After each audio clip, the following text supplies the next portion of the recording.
आज त्याच माणसाने मला आणि माझ्या पोरांना रस्त्यावर आणलंय. अजिबात नाही. कुडत जगायचं नाही. जर पहिल्या व्यक्तीकडून 100% देऊन सुद्धा त्रासच मिळत असेल तर काहीच हरकत नाही. 16वं वर्ष धोक्याचं, तसंच 40वं वर्ष धोक्याचं आहे.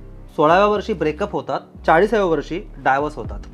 त्याच माणसाने मला लग्नाची स्वप्न दाखवली, आपण लग्न करू म्हणून सांगितलं, आपण आपल्या रक्ताच्या बाळाला जन्माला घालू असंही सांगितलं आणि मला विश्वासात घेऊन आज तो मात्र मला रस्त्यावर सोडून आपल्या बायकोबरोबर नवीन आयुष्य जगतोय. मी 18 वर्षाची आहे, मला एक 9 महिन्याचं बाळ आहे. माझा नवरा मुंबईला राहतो, त्यांना बायको आणि 2 मुलं आहेत. हे मला आधी माहीत नव्हतं, नंतर लग्न झाल्यावर कळलं. मी माझ्या पालकांना सांगितलं, पण माझे वडील म्हणाले की तुला आम्ही घेऊन जाणार नाही.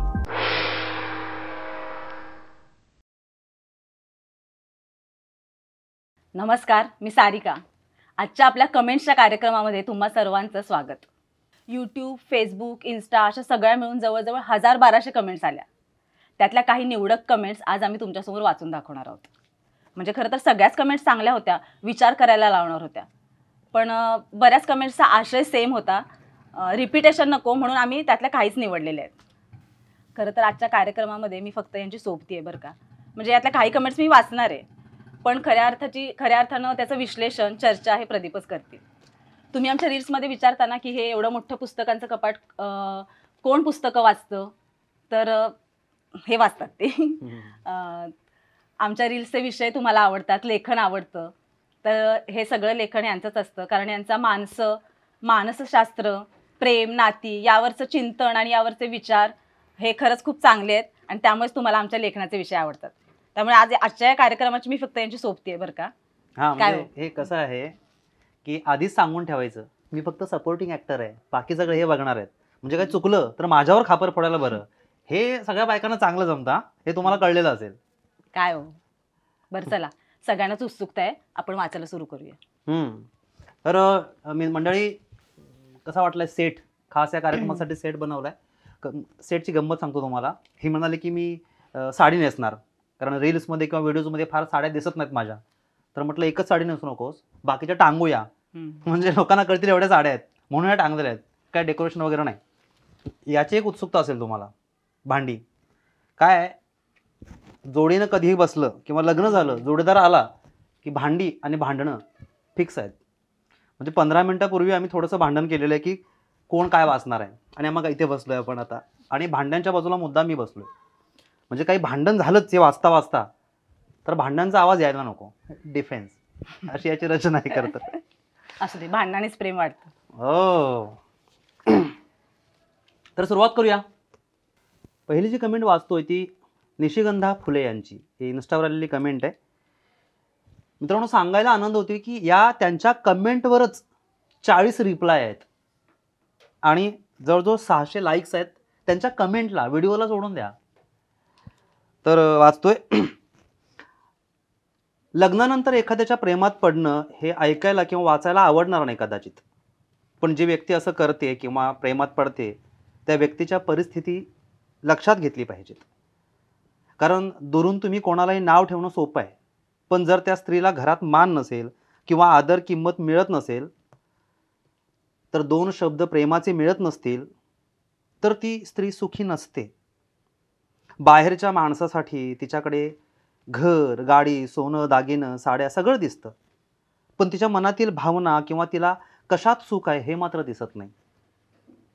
आणि अशा परिस्थितीमध्ये जर एखादा माणूस किंवा एखादा व्यक्ती, कोणी समजून घेणारा, तिचं कौतुक करणारा, तिच्या मनातल्या गोष्टी ऐकून घेणारा व्यक्ती तिला मिळाला, तर ती त्याच्या प्रेमात पडणारच ना. इथे मुद्दाम एक गोष्ट नोंदवतो, अनेक कमेंट्स आहेत त्या गडबडीत लिहिलेल्या असतात किंवा कीबोर्ड्समध्ये मिस्टेक्स असतात, त्यामुळे प्रिंटिंगच्या मिस्टेक तशाच आहेत, त्या आम्ही दुरुस्त केल्या नाहीत, कारण नेमका आशय काय आहे ते कळत नाही. त्यामुळे कधी कधी रिपिटेशन होईल किंवा चुकीचं वाचलं जाईल, तर समजून घ्या तुम्ही. तर स्त्री जर प्रेमात पडली तर ती व्यभिचारी असते असं नाही. मुळात स्त्रीला जर योग्य सन्मान, आदर, प्रेम मिळाला तर ती असं नाही करणार. आपल्या बायकोचे कौतुक न करता बाकी स्त्रियांशी नीट बोलणारे खूप पुरुष असतात. ते जेव्हा असं वागतात तेव्हा तो व्यभिचार नाही का? मुळात आपण काठावर उभे राहून समुद्राचा अंदाज घेऊ शकत नाही.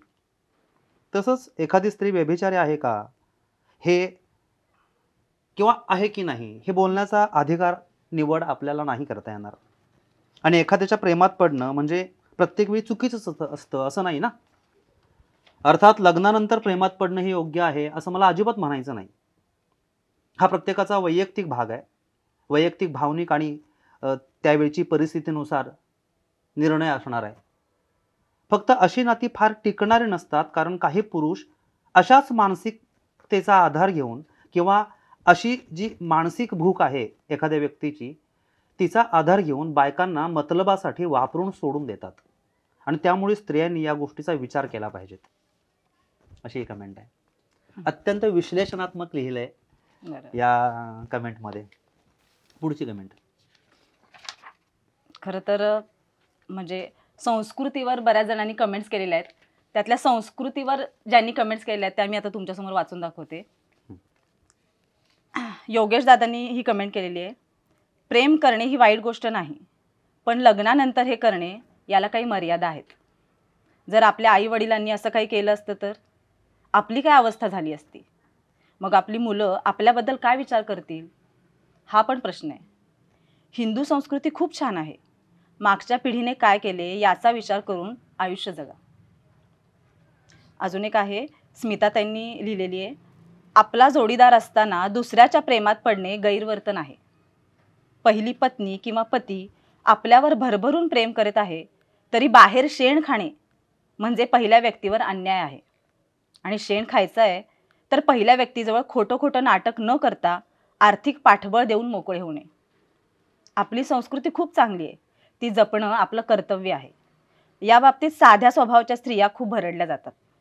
पती पत्नीचे नाते हे विश्वासावर चाललेले असते, त्याला तडा जाऊ नये याची काळजी दोघांनी घेणे आवश्यक आहे. विषय चांगला हाताळलात, धन्यवाद सर. पुढचे जे गृहस्थ आहेत त्यांचं नाव नाही आहे, त्यांचा कोड आहे ओके युके. आपली भारतीय संस्कृती एक वचनी, एक बाणी, एक पत्नी अशा प्रभू रामचंद्रांचा आदर्श असलेल्या हिंदू राष्ट्रांमध्ये अशा गोष्टींकडे कुतूहलाने पाहणं हे थोडं गैर वाटतं. याला शुद्ध मराठी भाषेत व्यभिचार असे म्हणतात. यामुळे अनेक संसार उद्ध्वस्त होतात. मानसिक शांती नाहीशी होतेच, शिवाय समाज मनातील आपले स्थान ढळते. देवा ब्राह्मणांच्या समाजाच्या साक्षीने जे होते ते लग्न, आणि लग्नानंतर बाह्य संबंध हा व्यभिचारच नव्हे का? ही भारतीय संस्कृती नाही, उगाचच पाश्चिमात्यांचे अनुकरण नको. भारतीय संस्कृती ही जगात महान आहे आणि आजपर्यंत टिकूनही आहे. पुढेही टिकून ठेवायचे काम सर्वांचे नव्हे काय? लग्नानंतरचे नाते हे फक्त नवरा बायकोंचे नसून त्यामध्ये सासर माहेरची सर्व नाती सामावलेली असतात. याचा दोघांनाही विसर पडता कामा नये. म्हणजे या सगळ्या ज्या कमेंट्स आहेत ह्या आपली संस्कृती काय आहे, आपली परंपरा काय आहे असा दम देणार आहेत. पण गंमत अशी आहे, याच्यावरच संस्कृतीचा वेगळा दाखला देणार आहे. म्हणजे या सगळ्यांना उत्तर देणारं एक कमेंट आहे, ती पण संस्कृतीशी निगडीतच आहे, ती मी वाचतो. खरंच विषय थोडा वेगळा आहे, पण स्पष्टीकरण सुद्धा आवश्यक आहे. दुसरी व्यक्ती आवडणं म्हणजे व्यभिचार किंवा पाप असं नाही म्हणू शकत आपण. आवडणं व व्यभिचार करणं यामध्ये फरक आहे. एकतर सर्वगुण संपन्न अशी व्यक्ती कोणीही नाही. प्रत्येकामध्ये काहीतरी त्रुटी असतातच की, शेवटी मनुष्य स्वभाव आहे. आता इथं बघा, राधा व मीरा दोघेही श्रीकृष्णावर जीव ओवून टाकत होत्या. रुक्मिणी असताना असं करत होत्या. मग त्या वाईट आहेत का? नाही आहेत. प्रेम हे प्रेम आहे, त्यात सदाचार ठेवला तर ते महान, पण त्यात व्यभिचार केला तर चुकीचं, एवढंच म्हणता येईल. तर आपल्या परंपरेमध्ये, आपल्या संस्कृतीमध्ये पण असे अनेक दाखले देता येतील की ज्याला आपण थेट व्यभिचार नाही म्हणू शकत, किंवा असं नातं म्हणजे वाईटच असं म्हणता येणार नाही, असं त्यांना म्हणायचं आहे. निलिमाताईंनी ही कमेंट केलेली आहे. ही फार छान कमेंट आहे, पॉझिटिव्ह संदेश देणारी. ऐकूया. लग्न संस्था ही एक सामाजिक बांधिलकीची व्यवस्था आहे. चांगलीच आहे, त्यात वाद नाही. पण प्रत्येक व्यवस्थेला काही सीमा असतात. त्या मान्य करून कालमानानुसार माणुसकी जपण्यासाठी त्यात आवश्यक बदल हे झाले पाहिजेत. जेव्हा प्रेम हे मानसिक स्तरावरचे रेशमी अनुबंध आहेत, मैत्रीचे अत्युच्च शिखर आहे, सहसंवेदना आहेत, संवेदनशील भावनात्मक उर्मींची देवाणघेवाण आहे, त्यात एक नैसर्गिक तालबद्ध गतिप्रवाह आहे, निखळ वाहणारा झरा आहे. त्याला लिंग, भाषा, देश, कालाचे बंधन नाही. अशा या अव्यक्त भावनांना अभिव्यक्त करण्यासाठी शरीर हे साधन आहे. म्हणून तर नाती आहेत, संबंध आहेत. काहींच्या आयुष्यात या सर्व गोष्टींचे अनुकूलन असले तर अनेकांना ते स्वर्गीय सुख मिळू शकत नाही. त्याची कारणे काहीही असोत. परमत्व अमूर्तातून शरीर रूपाने मूर्तिमान झाले म्हणून तर संसार आहे, अन्यथा काही नाही. एखाद्या सुंदर नात्याला व्यभिचाराचे प्रमाणपत्र देणे कितपत योग्य आहे, हा एक मोठा प्रश्नच आहे. आणि प्रमाणपत्र देणारे आपण कोण आहोत याचाही विचार आधी झाला पाहिजे. व्यभिचार हा सापेक्ष विषय आहे, त्यावर अधिक चर्चा होऊ शकते, परंतु जागा आणि वेळेअभावी ते येथे शक्य नाही.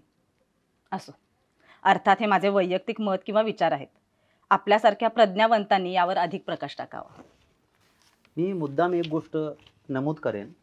बऱ्याचदा आपण या व्हिडिओजवर ज्या कमेंट्स येतात किंवा आपले जे रसिक आहेत त्यांच्याकडे बघताना असं म्हणतो की टाईमपास म्हणून बघत असतील. म्हणजे आमचे रील्स जे असतात गमतीशीर, त्याच्यावर आम्ही जेव्हा बघतो की वय 35 ते 55 या वयोगटातले आमचे सगळे रसिक आहेत, तर मग हे या अशा विषयांकडे फारशा गांभीर्याने बघत नसतील किंवा कशीही भाषा वापरत असतील आणि निगेटिव्हच बोलत असतील. हा गैरसमज या व्हिडिओने दूर केला आमचा म्हणजे तुम्हाला सगळ्यांचाच करणार आहे. ही भाषा बघा ना, भाषा शैली बघा, मांडण्याची पद्धत बघा, त्यातली नम्रता बघा, त्याची रचना बघा शब्दांची.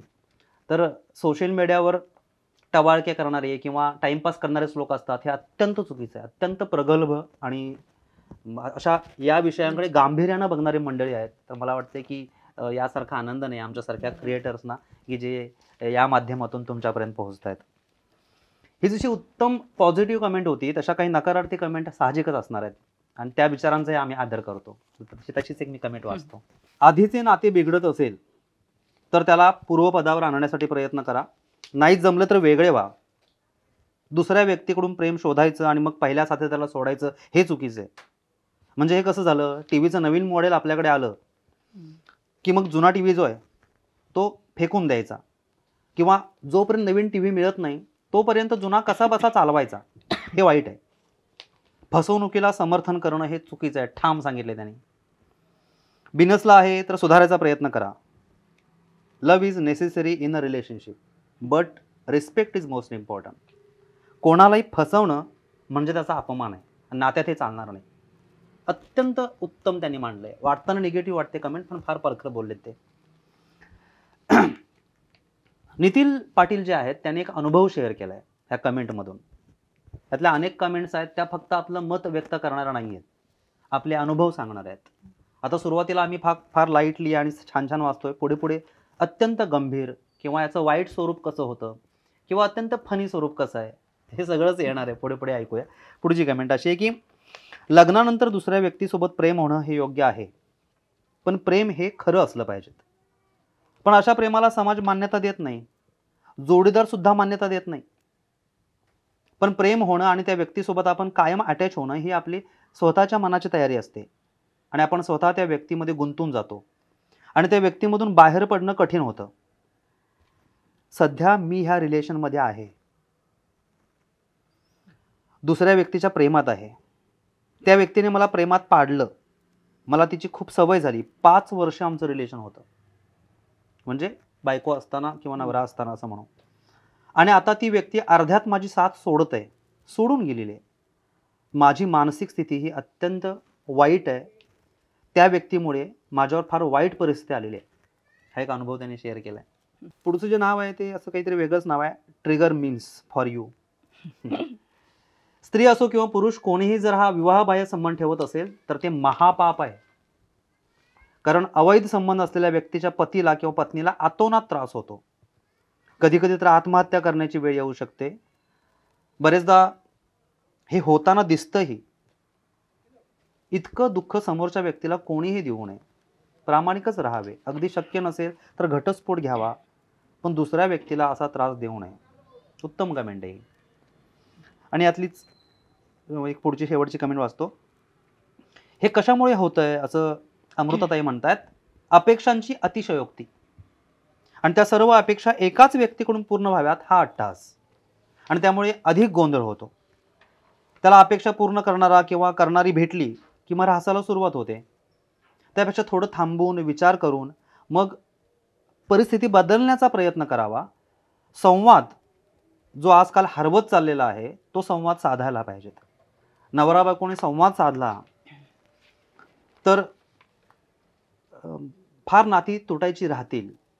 खूप आहे मांडण्यासारखं, पण सध्या इतकंच. अशा काही ठोक समज देणाऱ्या कमेंट्स आहेत ज्यांचाही आम्ही आदर करतो.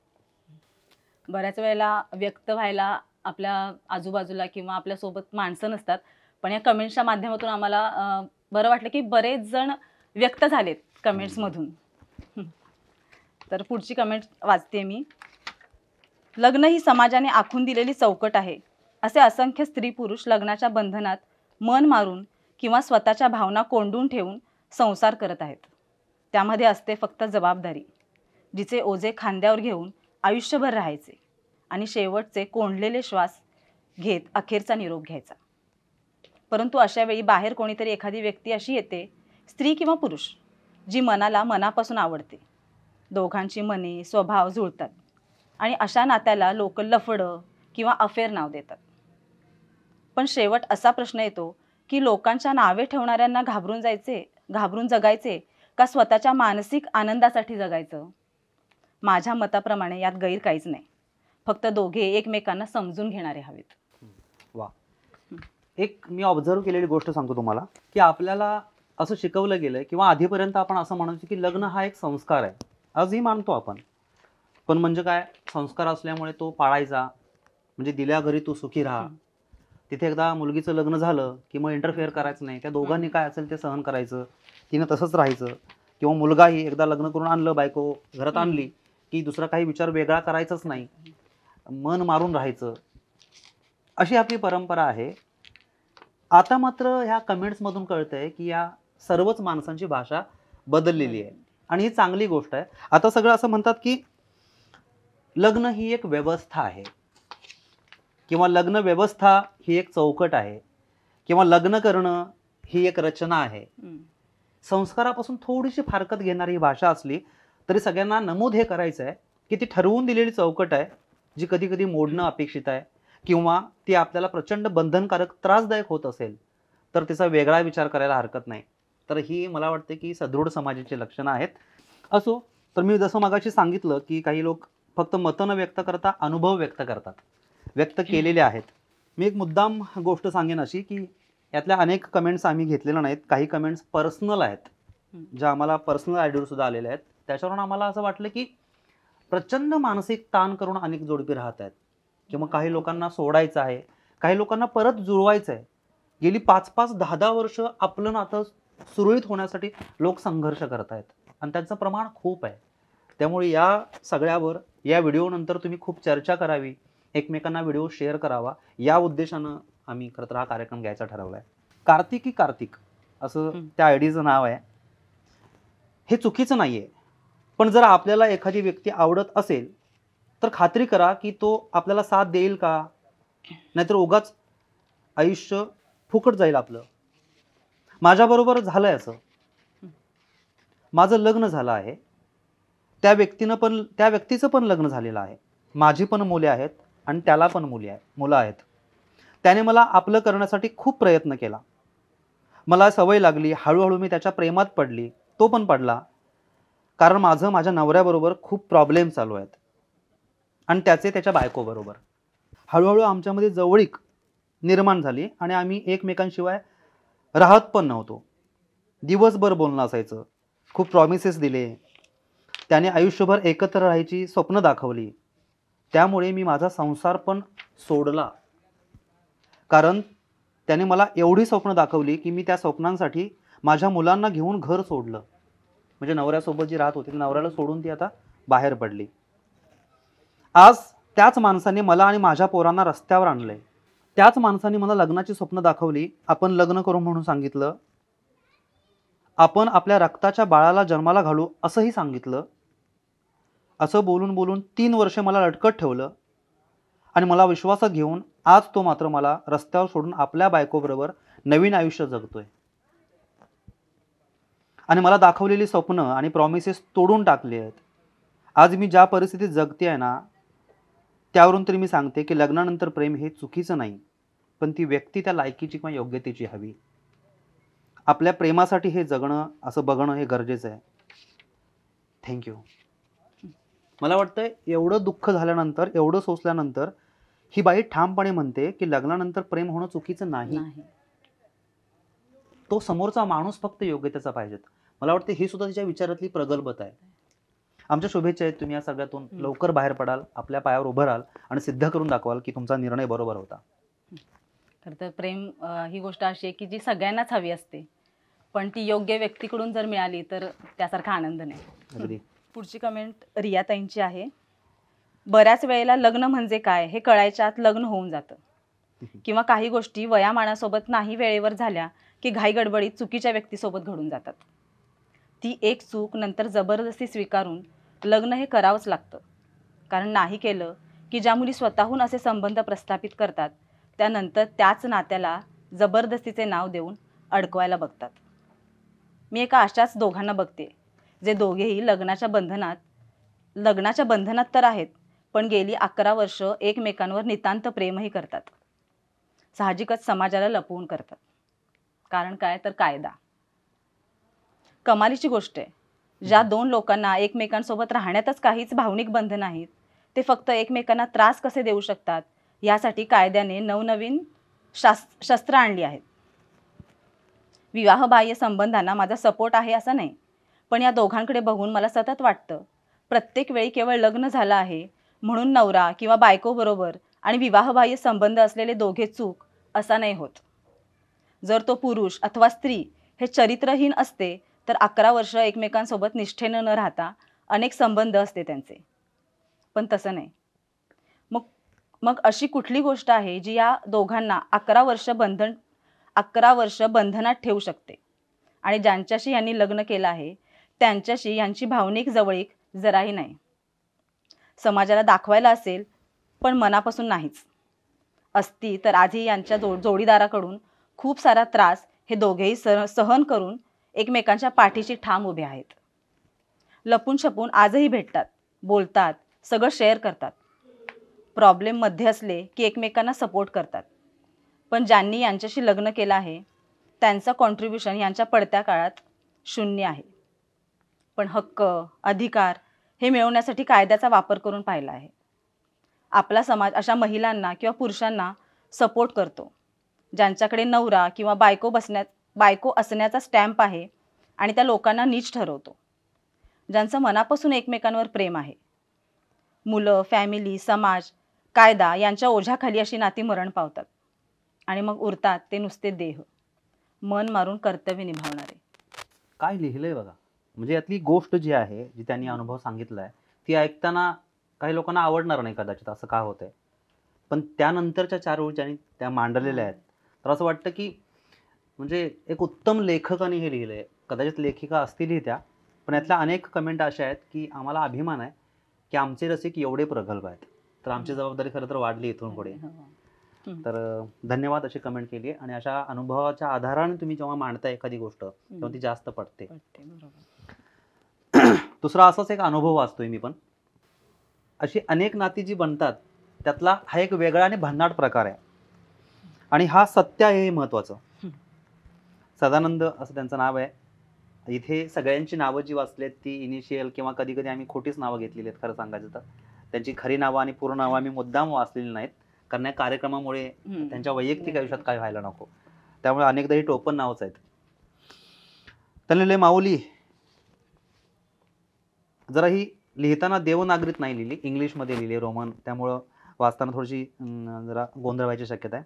माऊली, ज्या व्यक्तीने 2 वर्ष जीवापाड प्रेम केलं, ते पण ती 2 मुलांची आई असूनही माझ्यावर प्रेम केलं, आणि ती व्यक्ती माझ्यापासून 2300 किलोमीटर अंतर लांब आहे. आणि प्लस पॉईंट म्हणजे की त्या व्यक्तीने 2 वर्ष प्रेम केले, ते पण मला न बघता प्रत्यक्ष. म्हणजे तिने मला पाहिलंच नाही प्रत्यक्ष. मी तिला रोज व्हिडिओ कॉलवर बोलत होतो, पण माझा मोबाईल कॅमेरा अचानक खराब झाला, 4-5 दिवस बोलता नाही आलं, आणि मग मला न बघताच, मला न सांगताच तिने ब्रेकअप केलं. यामागं मोठी एक स्टोरी आहे. मला खूप वाईट वाटतंय आता, हे प्रेम खरोखरच निस्वार्थी होतं हो, असं त्यांनी तळमळीने सांगितलं. तर काय मला हसायचं की खरं तर काय? ही कमेंट वाचून सिर्फ तुम पिक्चर आहे ना त्याची हा, आठवण आली. बरोबर बरोबर. तो ते स्वेटर असं हा काहीतरी दीपक त्याचं नाव हा असं ते काढलेलं हा असतं ते. काहीतरी तर या कमेंटची गंमत अशी आहे बघा, हम्म. 2300 किलोमीटर ती लांब व्यक्ती आहे आणि व्हिडिओ कॉलवर बोलतात. तर आम्ही हसलो, ह्याचं कारण सोडून द्या, पण दुःख या गोष्टीचं आहे की त्या दोघांनाही आत्ता प्रत्यक्ष बोलायला कोणीच नाही, व्यक्त हम्म. व्हायला कोण नाही. एवढ्या लांबचा व्यक्ती का असेना, पण त्यांनी तो मार्ग शोधलाय की मोकळे होऊ देत, एकमेकांशी बोलूया, शेअर करूया आणि समाधान मिळवूया. तर अशा गोष्टींना वाईट कसं म्हणणार आपण? आणि यात तर काही शारीरिक किंवा काही येतच नाही. हम्म. तर निश्चितच या गोष्टींकडे गांभीर्यानं बघायची गरज आहेच. अंकिता यांनी ही कमेंट लिहिलेली आहे. अजिबात नाही, कुडत जगायचं नाही. जर पहिल्या व्यक्तीकडून 100% देऊन सुद्धा त्रासच मिळत असेल तर काहीच हरकत नाही. प्रेमात पडणं आणि आकर्षण वेगळं असतं. जर दोन्ही बाजूनी जपता आलं, एकमेकांचा आदर प्रेम असेल तर छान आहे ही भावना. प्रत्येकाला मानानं जगायचा अधिकार आहे. म्हणून जोडीदार असताना तुम्ही दुसऱ्या व्यक्तीसोबत प्रामाणिक राहायचं. व्यभिचार आणि प्रेम यातला फरक समजून घ्या. पहिला जोडीदार त्रासदायक आहे, उदाहरणार्थ तुमच्या भावना, तुमची मतं याची त्याला तीळ मात्र किंमत नसेल तर प्रामाणिक राहून तुम्ही तो कधीतरी बदलेल या विचारात वेळ घालवताय. मात्र मला त्रास होतोय तरी मी समाजासाठी सहन करणार ही संकल्पना चुकीची आहे. मला तर असं वाटतं, एक बरोबर निर्णय घेतलाय तरी आयुष्यभर दुःखी राहण्यापेक्षा पुन्हा एकदा चुकीचा निर्णय घेऊन सुखी होण्यात काय वाईट आहे? पूर्वीचे दिवस गेले हो. आता आपल्याला जिथे आनंद मिळतोय त्या व्यक्तीसोबत जगण्यात काहीच वावगं नाही. पण मी पुन्हा सांगेन, जोडीदार असताना समोरच्या एका व्यक्तीच्या प्रेमात असावं, अनेक नको. बाकी ज्यांनी कमेंट केली आहे की हे चुकीचं आहे त्यांनी पडताळून पाहावं असं मला वाटतं. कारण प्रत्येकाचं आयुष्य वेगळं असतं. जोडीदाराच्या खिजगंतीत आपण आहोत का हे पाहावं. लोक हो, माणूस दुसऱ्या व्यक्तीत फक्त शारीरिक आकर्षणच शोधतो असं नसतं हो. कधी कधी भावनेपोटी सुद्धा प्रेमात पडतो आणि सुख शोधतो. तर ह्या सगळ्या चर्चा ज्या झाल्या इन्स्टा, फेसबुक आणि यूट्यूबवर, त्या सगळ्यांचा सार या ताईंनी मांडलाय खरं तर. बऱ्याच ठिकाणी त्याचे शब्द असे उद्दाम वाटू शकतात म्हणजे तसं नाही आहेत ते, किंवा चुकीचे वाटू शकतात, किंवा काय आपली संस्कृती नाही असं वाटू शकतात, पण असं नाही आहे. अत्यंत प्रामाणिक लिहिलंय. बऱ्याचदा आपण आणतो अशा रिलेशनकडे बघण्याचा, किंवा बाहेरून म्हणतो की हे वाईट आहे किंवा हे अशी का वागली, तो तसा का वागला. पण प्रत्यक्ष त्या ठिकाणी जाऊन बघायला पाहिजे की त्यांची मानसिक अवस्था काय आहे. तर उत्तम मानलंय त्यांनी. या कमेंटवरनं मी एक सांगतो मुद्दाम, तुम्ही सगळ्यांनी जर कमेंट वाचल्या असतील तर तुम्हाला कळलं असेल की 70% कमेंट्स महिलांच्या आहेत, बायकांच्या आहेत, मुलींच्या आहेत. आणि आम्हाला आनंद आहे त्या गोष्टीचा. म्हणजे इतकी वर्ष आपण तुंबवून ठेवलंय, कोंडून ठेवलंय, किंवा ज्या भावना दाबून ठेवलेल्या आहेत त्या व्यक्त होणारच ना. आणि ते इतक्या उघडपणे आणि थेटपणे येत आहेत, आणि त्या महिलांच्या तोंडातून स्वतः येत आहेत आणि सोशल मीडियावर थेट येत आहेत. यासारखा आनंद नाही. खरं तर हे सदृढ समाजाचं लक्षण आहे. अर्चनाताईंची पुढची कमेंट आहे जरा वेगळी आहे.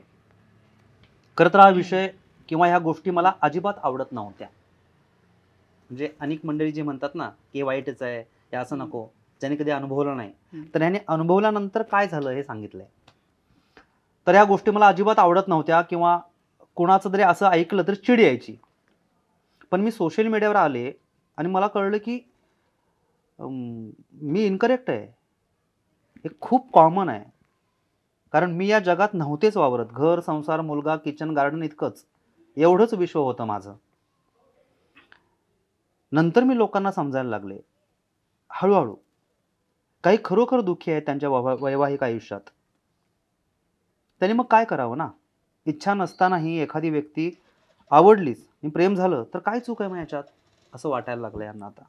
पण हो, जर ते दोघे आपल्या संसारात सुखी आनंदी आहेत तरीही सोशल मीडियामुळे उगाच प्रभाव पडून, किंवा शरीर सुखासाठी, किंवा फॉर अ चेंज म्हणून असं करत असतील तर ते फार चुकीचं आहे.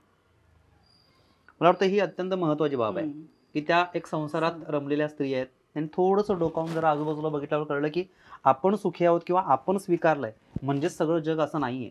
प्रचंड हालाकीत काढणारे काही महिला पुरुष आहेत, त्यांनी हा विचार करायलाच हवा. तर मला वाटतं हा बदल गरजेचा आहे. बरोबर. या कार्यक्रमाचा उद्देश पण तोच आहे.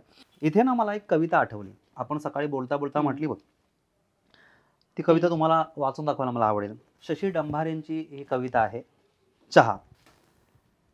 चहाच्या कपासोबत त्याने मैत्रीचा हात पुढे केला. तेव्हा ती भांबावली. अरे लग्न झालंय, मुलं मोठी आहेत, छान सगळं चाललंय म्हणाली. तो हसला आणि म्हणाला, अगं मी मैत्री म्हणतोय तुला. ती पुढे म्हणाली, आणि कसं आहे, मला हे असं आवडतच नाही. मी बरीनं माझं काम बरं, या अशा गोष्टींसाठी ना माझ्याकडे वेळच नाही. तेव्हा तो पुन्हा हसला आणि म्हणाला, अगं मैत्री म्हणतोय मी तुला. हो हो तेच ते. इथं सगळ्यांचीच नजर असते.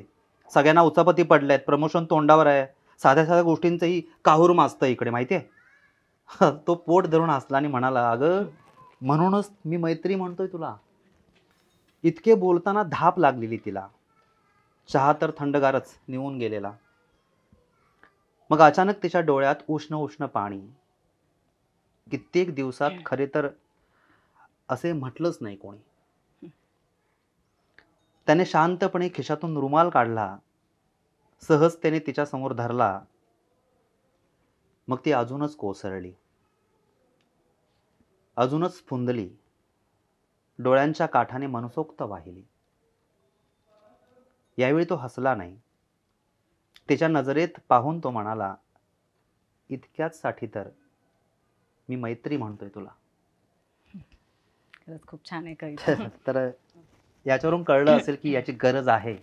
पुढची कमेंट आहे गौरी यांची.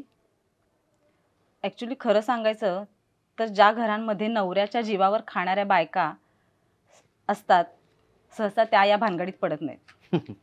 पण एखादी स्त्री निराधार आहे, तिला कोणाचा आधार नाही, अशा स्त्रिया कोणाच्या तरी म्हणजेच योग्य आधार किंवा सिक्युरिटी शोधतात. ती त्यांची मजबुरी असू शकते. याच गोष्टीचा एखादा पुरुष फायदा घेतो. फायदा घेतो असं म्हणता येणार नाही. ते काय सहजासहजी घडत नाही. त्याला स्त्रीचा सुद्धा तेवढा सहभाग असतो.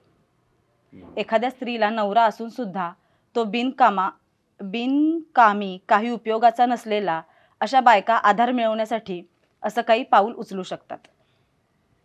हेच पुरुषांमध्ये घरामध्ये जी बायको असते तिच्याकडून घरात योग्य मान सन्मान न मिळाल्यामुळे आदरयुक्त वागणं, हेंडसाळ करणं, ना जेवण बनवणे या सर्व गोष्टींचा समावेश होतो. जितकी याला स्त्री कारणीभूत आहे तितकाच पुरुष सुद्धा कारणीभूत आहे. मी काही तत्वज्ञानी नाही, मला जेवढं वाटलं तेवढं मी बोलले. काही चुकलं असल्यास क्षमा. आता म्हणजे जबाबदार कोण, अशा अर्थाची कमेंट आहे. तर आम्ही सुद्धा कमेंटचं जे विभागणी केलेली आहे त्यामध्ये अशी एक विभागणी आहे की पुरुष जबाबदार की स्त्रिया जबाबदार, याच्यावर बोलणाऱ्या काही कमेंट्स आहेत. तर त्यातलीच एक कमेंट मी आता वाचून दाखवतो. ही कमेंट पण देवनागरीत अशी मराठीत लिहिलेली नाही, रोमनमध्ये इंग्लिशमध्ये लिहिलेली आहे, पण मराठीत आहे. Always wrong. हल्ली होते काय, लेडीज आणि जेंट्स बोथ जॉब करतात आणि लेडीजला असं वाटतंय मी म्हणजे हुशार, मला सर्व समजते, आणि घरी जेव्हा नवरा काही सजेस्ट करतो ना किंवा बोलतो तेव्हा तू मला नको शिकवूस, मला समजते असं उत्तर मिळतं. अक्कल काढली जाते नवऱ्याची. आणि हेच सजेशन जेव्हा ऑफिसमधला बॉस देतो तेव्हा वॉव थँक्स म्हटले जाते. स्पेशली जेंट्स सांगतो तेव्हा जास्त थँक्स म्हटले जाते. मग घरी नवरा सांगतो ते का नाही पटत बायकांना. या तुमच्या वादात मिसअंडरस्टँडिंग आणि होतं, आणि त्यामुळे मग एक्सटर्नल मॅरिटल अफेअर्स होतं. मी एक लेडी असून हे बोलतेय, सर्व जेंट्स चुकीचे नसतात. 99% बायका ह्या एकतर शानपण जागवून स्वतःला प्रॉब्लेम क्रिएट करतात, आणि काही लेडी आईच्या डोक्याने चालतात. आपला संसार ते आईच्या डोक्याने चालवतात. का चाला पाहिजे इतका कोणी बाहेरचा. Sorry for straight forward. दरवेळी जेंट्स चुकीचा नसतो. काही ठिकाणी असतात डिपेंड आणि सिच्युएशन्स वेगवेगळ्या. हे समजायला पाहिजे. कळलं काय? बरोबर आहे. मंजुषा ताईंची ही कमेंट आहे, विषय इतका गहन आहे, यावर प्रत्येकाची वेगवेगळी मतं असू शकतात. हा विषय संस्काराशी सुद्धा निगडीत आहे. पुरुषाचे मन चंचल असतं, पण स्त्रीचं मत ठाम असतं. कारण स्त्री पुरुषाच्या शरीरावर प्रेम नाही करत, ती त्याच्या आत्म्यावर प्रेम करते, त्याच्या अस्तित्वावर प्रेम करते. परंतु प्रत्येक पुरुषाला अशी स्त्री आउटडेटेड वाटते. मग पुरुष घर की मुर्गी दाल बराबर या उक्तीप्रमाणे पुरुष नटरंगी नार शोधत फिरतो. अशा स्त्रिया 4 दिवसाच्या चांदण्या असतात. 4 दिवस टिमटिमतात आणि नंतर निघून जातात. मग पुरुष दुसरी, तिसरी, चौथी अशा अनेक चांदण्यांच्या शोधात फिरतो. अतृप्त आत्म्यासारखा, घरातील सात्विक सुख सोडून बाहेरील फेकून दिलेल्या उष्ट्या खरकट्या पत्रावळीमध्ये तो सुख शोधतो. हे कितपत योग्य आहे? या सगळ्यांमध्ये होरपळली जाते ती प्रामाणिक पत्नी. यामध्ये तिचा काय दोष? मला असं वाटतं की अशा पुरुषांनी लग्नबंधनात अडकू नये. पत्नीलाही हे सगळं करता येतं, पण तिच्यावर झालेले काही संस्कार आहेत, ते संस्कार आड येतात. अर्थातच काही स्त्रियाला अपवाद आहेत, नाही म्हणता येत नाही. स्त्रीचं होरपळणं हे मी जवळून पाहिलं आहे. ही जी कमेंट आहे, या कमेंटवर काय बोलावं तेच कळलं नाही आम्हाला. ही कमेंट आम्ही खरं तर आधी घ्यायची नाही की घ्यावी याच संभ्रमात होतो, पण मुद्दाम ही कमेंट मी घेतलेली आहे. फार गंभीर आहे खरं तर हा विषय आणि त्रासदायक आहे. पण असं आपल्याला माहिती असलं पाहिजे की हे सगळं समाजात घडतं आहे आणि याच्यावर बोललं गेलं पाहिजे. आनंद या गोष्टीचा की या व्यक्तीनेही फार उघड ही कमेंट लिहिली आहे.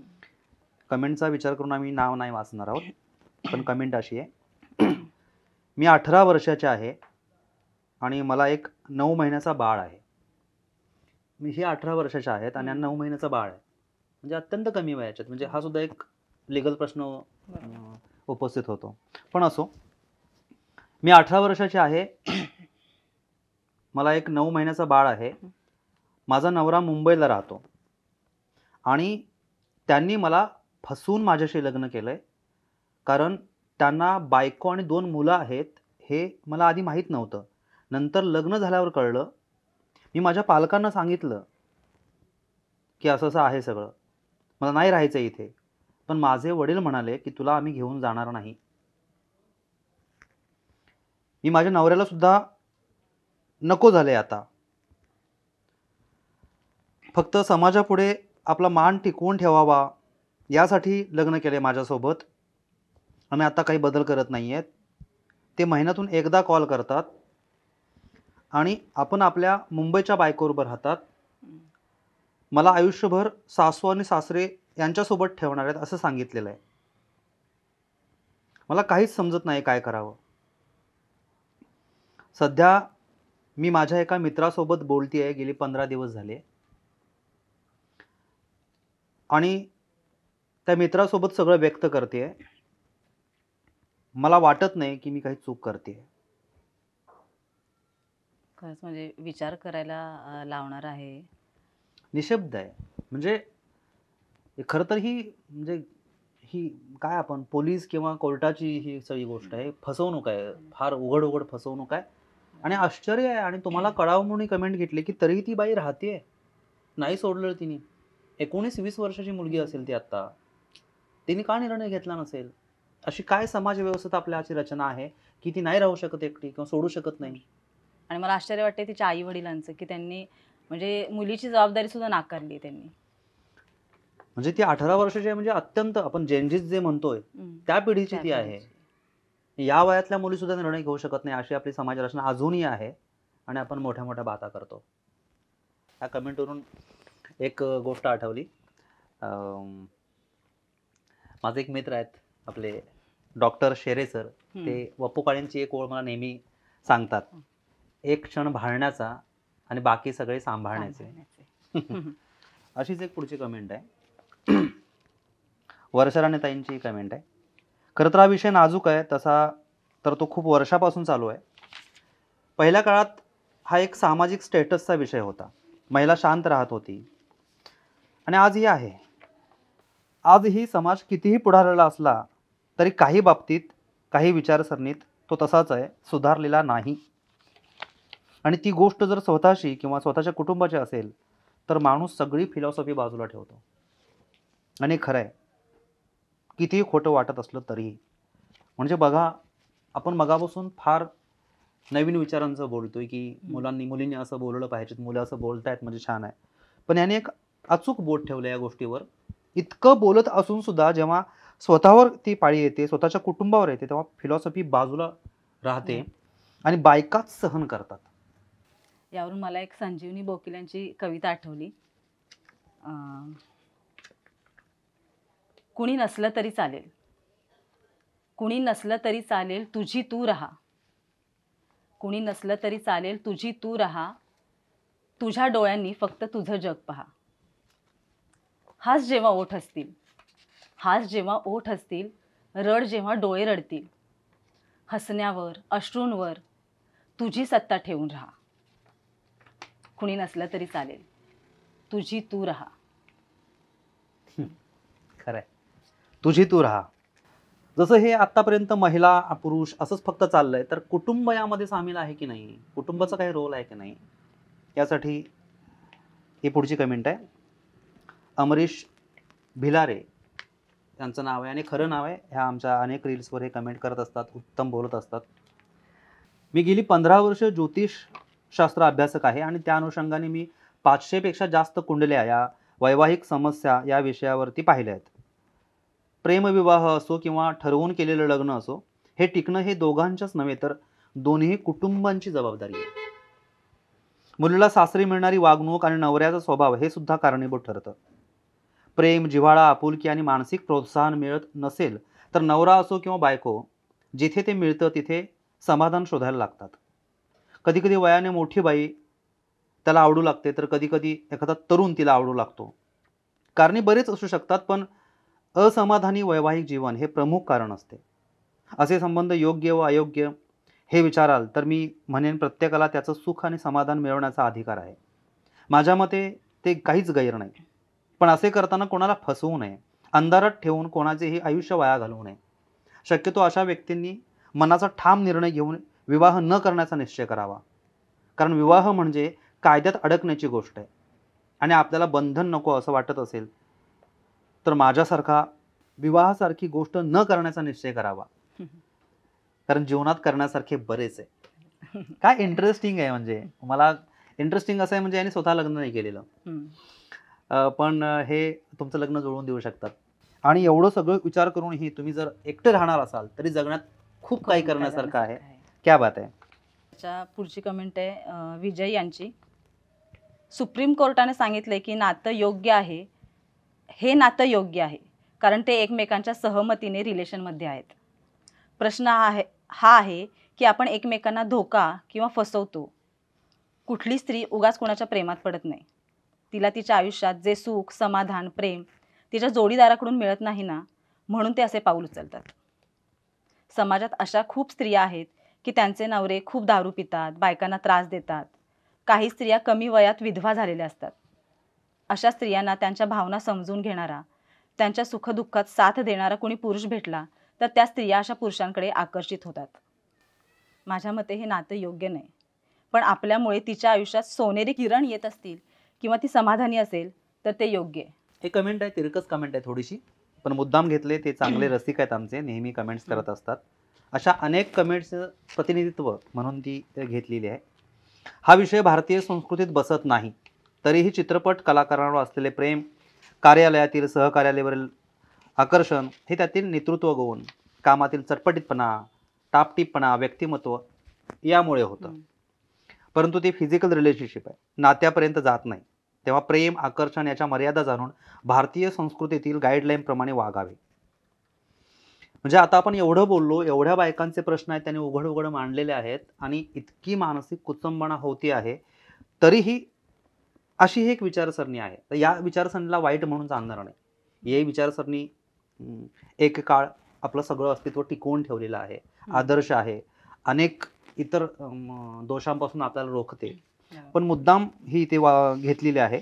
त्याने म्हटलंय पुढे, पाश्चात्य संस्कृतीवरून जर हा प्रश्न विचारला असाल तर आपण व्यभिचाराला प्रोत्साहन देत आहात असे समजण्यास प्रत्यवाय नसावा. आणि त्यांचं खरं आहे. पुढे ते म्हणतात, यापुढे काळजी घ्या, अन्यथा अनसबस्क्राईब करावे लागेल. तर अशाही अनेक कमेंट्स आहेत आणि या कमेंट्सचाही आम्ही आदर करतो.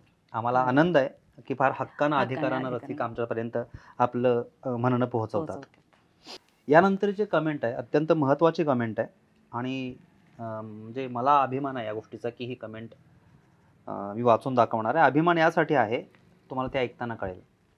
पहिलंच वाक्य आहे, खूप उशिराने हे असं उघडपणे बोललं जात आहे.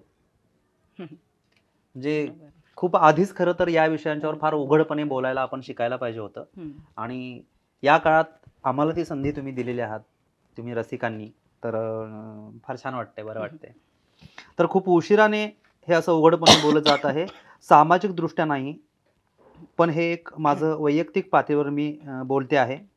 जर एखादीचा नवरा लग्नाच्या पहिल्या रात्रीपासूनच शंड आहे हे कळूनही केवळ त्या स्त्रीच्या घरून आई वडील भाऊ बहीण वगैरे भक्कम पाठिंबा नसल्यामुळे ती तिथेच कुडते व डॉक्टरकडून नव्या पद्धतीने की नवीन काही गोष्टी अवलंबून मुलांना जन्माला घालते का, कारण समाज तिलाच बोलणाऱ्या वांजोटी आहे, त्याच्या घरचे त्रास देणार आहेत या भीतीनं, व हे सगळं ती सगळ्यांपासून लपवून ठेवते का, कारण ही सगळी माणसं ह्या समाजाचा भाग आहेत.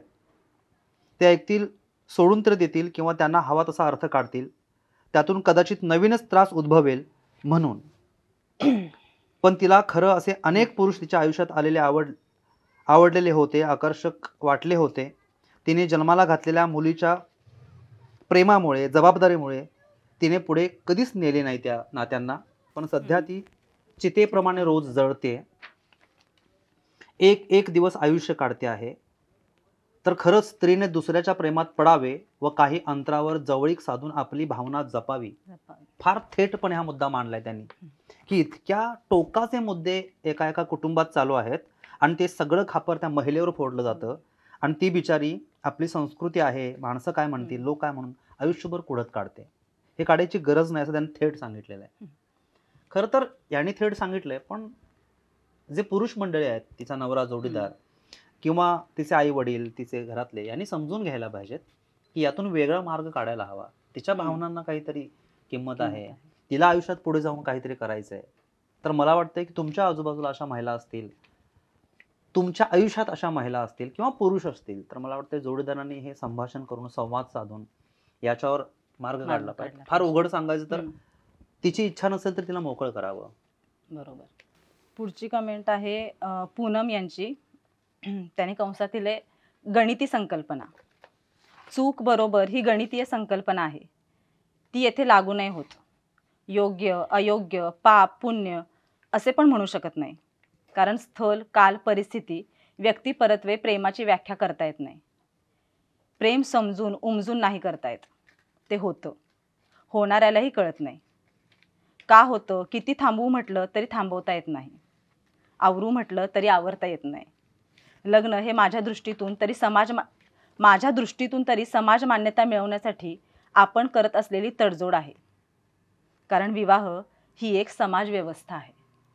आता काही वेगळ्या प्रकारच्या कमेंट आहेत, ज्यांच्याकडे कसं बघायचं माहित नाही, विनोदी अर्थाने बघायचं, गंभीरपणे बघायचं की लाईटली घ्यायचं माहित नाही, पण अत्यंत वेगळ्या आहेत. मुद्दाम हे घेतलेल्या आहेत. एक 3-4 कमेंट्स त्यातल्या निवडल्या आहेत, मी वाचतो तुमच्या समोर. एक कमेंट एवढीच आहे, स्पष्ट सांगा, मोकळे व्हा, जळण्यात काही अर्थ नाही. एका वाक्यात सगळं सांगितलं त्यांनी. पण काय, कशासाठी, कोण, काही लिहिलं नाही त्यांनी, समजून घ्यायचं प्रत्येकाने. महादेव यांनी लिहिले, प्रेम हे आंधळं असतं. फार पूर्वीपासून आपण ऐकत आलो आहोत, आपण पाहत आलो आहोत. पण खरंच प्रेम आंधळं असतं की आंधळं करावं लागतं त्याला? आपला जोडीदार असताना आपण कोणाच्या तरी प्रेमात पडतो, हा अपराधच आहे. आणि हा आपला जर कोणी करत असेल तर आपल्या कुटुंबाला, परिवाराला सांभाळून करा, अन्यथा याच्या नादी लागू नका.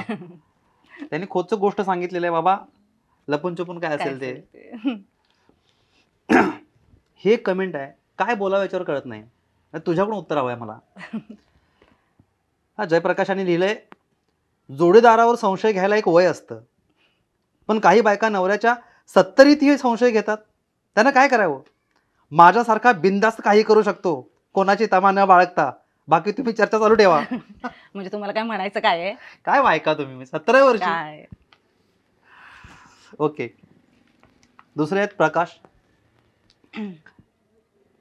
प्रेम ही आत्म्याहून आलेली निरागस भावना आहे. आपण सगळेच साधू असल्याचा आव आणत असतो. ज्याला करायचं आहे तो कोणाच्या सांगण्यावरून थांबणार नाही. ज्यांना करायचं आहे त्यांना त्यात काही गैर वाटत नाही. तुम्ही कितीही सांगा तो काय ऐकणार नाही. तो कशाच्याही चांगल्या वाईट गोष्टींचा विचार करत नाही. चर्चा करून काही उपयोग नाही, तो करणार. पुढची एक कमेंट आहे, भन्नाट आहे, जरा वेगळी आहे. प्रशांत असं म्हणतात, सर मला असं वाटतं 16वं वर्ष धोक्याचं, तसंच 40वं वर्ष धोक्याचं आहे. 16व्या वर्षी ब्रेकअप होतात, तसेच 40व्या वर्षी डायव्हर्स होतात. या मधल्या 20 वर्षात दोघांनी एकमेकांना चांगलं ओळखलेलं असतं. त्यामुळे कोणाच्या मनासारखं काय घडतं काय घडत नाही, काहींच्या घडतं काहींच्या नाही घडत. मग असा पुरुष किंवा स्त्री दुसऱ्या प्रेमाच्या शोधात राहतो. कोणीतरी आपल्याला समजून घेईल. आणि अशा वेळी जर कोणी थोडीशी जरी आपुलकी दाखवली तर तो पुरुष किंवा स्त्री लगेचच त्याच्याकडे आकर्षली जाते. म्हणून लग्न झालेल्या व्यक्तीने विचार करून परत प्रेमात पडावं. पुढची कमेंट आहे विवेक यांची. लग्नानंतर प्रेम होणं हे त्या त्या परिस्थितीवर अवलंबून आहे. याला कारणं भरपूर असू शकतात. जसं लग्न ठरलेला जोडीदार आधीपासून पसंत नसणे, किंवा घरच्यांच्या निर्णयाला विरोध ना करणे, किंवा आता आलेली जबाबदारी समजून पार पडणे. या विवंचनेत आयुष्य जगणे हा झाला एक भाग. त्यामुळे दुसरा व्यक्ती जर समजून घेत असेल तर प्रेम पुन्हा होऊ शकते. पण दुसरा भाग असा की लग्नाआधी ज्याच्यावर प्रेम होतं तो पुन्हा आयुष्यात आला, अशा वेळी की जेव्हा दोघांचीही वेगवेगळ्या व्यक्तींशी लग्न झालेली आहेत, तेव्हा त्या नात्याला काय म्हणायचं? ते तर दोघेही एकमेकांशी निस्सीम प्रेम करत होते. फक्त काही कारणास्तव लग्न होऊ शकलं नाही. पण आता पुन्हा भेटले. दोघांचाही त्यांच्या जोडीदाराशी एवढंच नातं की जे पदरात पडलं ते सांभाळून घेणं. पण जुनं प्रेम पुन्हा परत आलं, त्याचं काय? यासारखीच एक विश्लेषणात्मक कमेंट आहे, खूप मोठी आहे, पण त्यातले महत्त्वाचे मुद्दे मी उचलतो. त्यांनी अगदी निष्कर्ष, त्याचे वेगवेगळा दृष्टिकोन, मग त्यातून निष्कर्ष काढलेला आहे मुद्दे मांडून. जॉन मोसेस असं त्यांचं नाव आहे. लग्नानंतर दुसऱ्यावर प्रेम होणं योग्य की अयोग्य, अशी सुरुवात केली त्यांनी. कायदेशीर किंवा सामाजिक दृष्टिकोनातून हे अयोग्य मानले जाते. समाज लग्नाला एक पवित्र बंधन मानतो. त्यामुळे लग्नात असणाऱ्या दुसऱ्याशी भावनिक प्रेमसंबंध जोडणे किंवा लग्न झाल्यानंतर सुद्धा असं करणं हे सामाजिकरित्या चुकीचं आहे. कायदेशीरदृष्ट्या देखील हे विश्वासघात समजलं जाऊ शकतं. भावनिक दृष्टिकोनातून दुसरा मुद्दा, हे होऊ शकतं. प्रेम ही भावना नियंत्रित करता येत नाही, त्यामुळे हे कधीही होऊ शकतं. त्यासाठी काही त्यांनी उपाय सुचवले आहेत. त्या अनेक कमेंट्समधून आलेले आहेत, त्यामुळे ते मी घेतले नाहीत. तिसरा, मानसिक दृष्टिकोन, आणि हे मानवी आहे. मानसशास्त्र सांगते की माणूस प्रेम, आकर्षण, जिव्हाळा, आधार याकडे नैसर्गिकरित्या ओढला जातो. लग्न म्हणजे भावना थांबतात असे नाही. कधी कधी जोडीदारातून ते मिळत नसलेलं प्रेम तो शोधतोच. चौथा मुद्दा आहे सर्वात महत्त्वाचा, जबाबदारी. दुसऱ्यावर प्रेम झाले ही भावना आहेच, पण त्या भावनावर आपण काय निर्णय घेतो हे महत्त्वाचे. योग्य आहे का, अयोग्य आहे का? आधी स्वतःचे वैवाहिक नाते तपासावे, संवाद करून समस्या सोडण्याचा प्रयत्न करावा, पार्टनरशी प्रामाणिक राहावे, अशा प्रकारचे त्यांनी मांडलेले. ह्या सगळ्याचे निष्कर्ष त्यांनी काढलेले आहेत, जे शेवटच्या वाक्यांमध्ये येतात. प्रेमात पडणे हे नैसर्गिक आहे, त्यात योग्य किंवा अयोग्य असं मांडता येत नाही. लग्न असताना त्या प्रेमावर घेतलेला निर्णय तोच योग्य किंवा अयोग्य असा ठरतो. संवाद, प्रामाणिकपणा आणि जबाबदारी नसल्याने हे चुकीचे ठरले जाते. एकंदरीत काय, परिस्थिती समजून निर्णय घेतल्यास कोणालाही दुखवण्याची शक्यता कमी होते. अत्यंत सैद्धांतिक आणि तात्विक पद्धतीने त्यांनी मांडलेला आहे. आता शेवटाकडे वळूया. ही शेवटची कमेंट आहे. मोहा कामत यांनी अंजली मायदेव यांची कृष्ण भेटायलाच पाहिजे ही कविता कमेंटमध्ये खरं तर लिहिलेली आहे. ती मी तुमच्यासमोर सादर करते. कृष्ण भेटायलाच पाहिजे.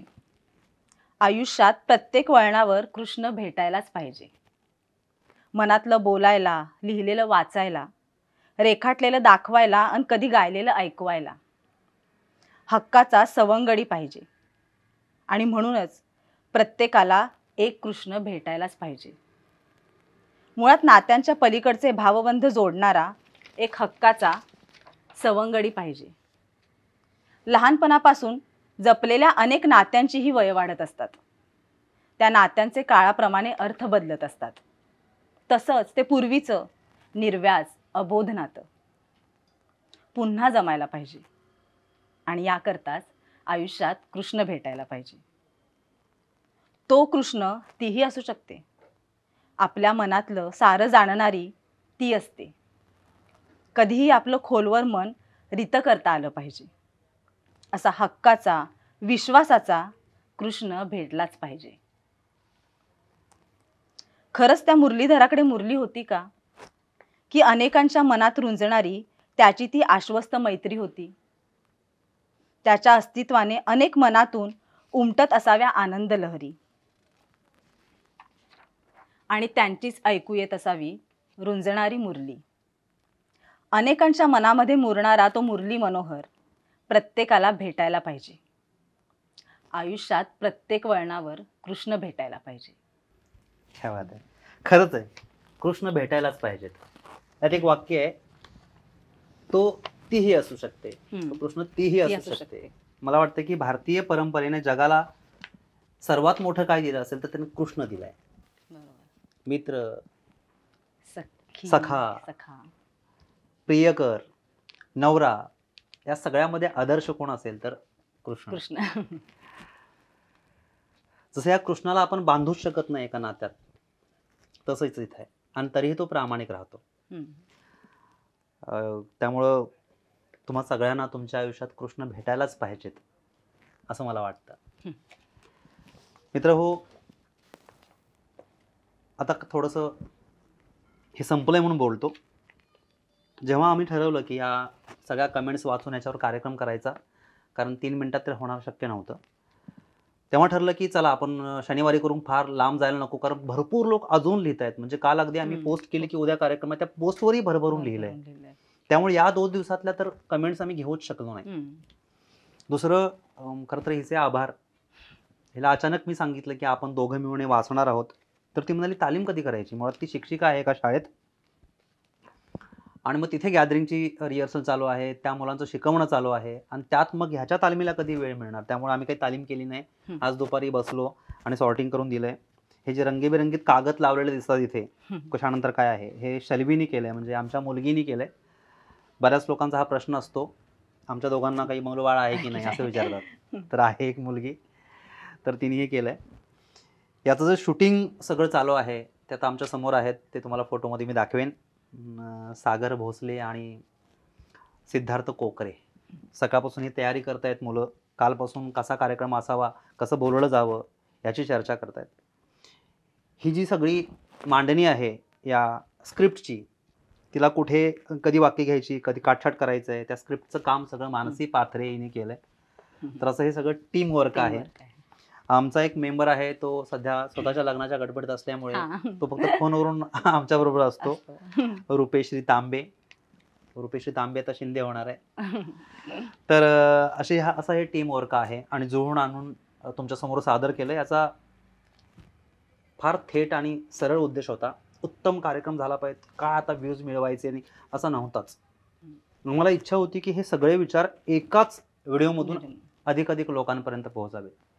ह्या सगळ्या भावना, सगळी मतं, सगळं जे मांडलंय ते 70% तरी खरं आहे असं म्हणू, कारण यातल्या अनेक कमेंट्स ज्या आम्हाला पर्सनल आलेल्या आहेत नावासहित, आणि या गोष्टीचाही आनंद आहे की आमच्याकडून ते कधीही दुसऱ्यापर्यंत वेगळ्या अर्थाने पोहोचणार नाही. खरं तर माझ्या आयुष्यात अनेक लोक असे आहेत की ज्यांनी आपलं शेअर केलंय, किंवा त्यांच्या पडत्या काळात मी त्यांना समुपदेशन करून उभारी दिली आहे. हा आनंद देणारा भाग आहे. त्यामुळे अनेक ज्या कमेंट येतात त्या सगळ्यांनाच मी कमेंटवरून किंवा फोनवरून नाही वेळ देऊ शकत. हा एक मुद्दा मला सांगायचा होता. म्हणजे बरेच मेसेजेस यांना आलेले आहेत काउन्सिलिंगसाठी, असं मला आता म्हणावं लागेल. खूप पर्सनल काही ज्यांचे प्रॉब्लेम्स आहेत ते यांच्यासोबत शेअर केलेत आणि त्यांचा सल्ला मागितलाय, मार्गदर्शन मागितले. या व्हिडिओमधून त्यांना असं वाटतं की या माणसाबरोबर आपण व्यक्त व्हावं, एवढा विश्वास त्यांना यांच्यावर वाटतो. मलाच आश्चर्य वाटतं की आणि यांनी मला काल प्रश्न विचारला की ते माझ्याकडे कुठल्या दृष्टिकोनातून बघत असतील की माझ्याशी एवढं त्यांचं पर्सनल ते शेअर करतात. तर आनंद आहे खरं तर, या आनंद आहे. गोष्टीचा हो. आनंद आहे. आणि मी म्हणजे ही मुद्दाम गोष्ट मांडतोय की हे व्हिडिओज जे आहेत तुमच्यापर्यंत आम्ही वेगवेगळ्या पद्धतीने पोहोचतोय, ते तेवढ्यापुरते मर्यादित राहत नाहीत. मला वाटतं अनेक कलाकारांनी हे बघायला पाहिजेत किंवा हम्म. कंटेंट क्रिएटर्सनी, की आपण ज्या प्रकारे व्यक्त होतो आणि ज्या आयुष्यात आपण जे जगतो त्याच्याकडे बघून अनेक लोकांना असं वाटतं की असं एक ठिकाण असायला हवं किंवा आहे हम्म. जिथे आपण मोकळं होऊ शकतो, काही आपल्या त्रासावर हम्म. औषध मिळू शकतं आणि त्यातला थोडासा भाग मला मिळतोय, तर तो हम्म. खूप आनंद आहे. असो, तर ही सगळी अशी रचना होती कार्यक्रमाची. कार्यक्रम कसा वाटला नक्की सांगा. या सगळ्या कमेंट्सवर भरभरून बोला. अनेकांच्या कमेंट्स यामध्ये आम्ही घेऊ शकलो नाहीत, त्याचं कारण यांनी सांगितलं, त्याबद्दल मी मनापासून क्षमा मागतो. मी प्रदीप शिवगण आणि सारिका शिवगण. अनेक लोकांना माहितीच नाही, कमेंटमध्ये विचारतात तुम्ही दोघे कोण आहात, तर आम्ही दोघं नवरा बायको आहोत. धन्यवाद. पुन्हा नवीन एका व्हिडिओसोबत भेटू. अधिकाधिक लोकांपर्यंत हा शेअर करा. कार्यक्रम आणि यातल्या सगळ्या कमेंट्स तुम्हाला कशा वाटल्या हे सांगायला विसरू नका. थँक्यू. थँक्यू. धन्यवाद. धन्यवाद.